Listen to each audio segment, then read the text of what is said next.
Hello, so we got a Honda and we are going to program the HomeLink to a garage door opener with a rolling code. Step 1, make sure your remote control is right next to the HomeLink. Step 2, push your desired button that you will want to program one time.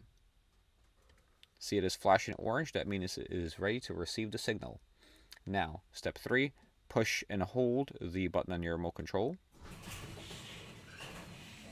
There we go. As you can see, we are now flashing green. That means the HomeLink has received the command. Now, we are going to go ahead and push the button to see what happens. Nothing happens. That means we have a garage door opener with a rolling code. If the door had worked, you'd be done. Here's our garage door opener. Now I will press the learn button, which in this case says program set. The blue light has turned on. It is now ready. We have 30 seconds. 30 seconds, that is, to push this button again and hold. Okay, now let's try it again one more time. There you go. It is now working.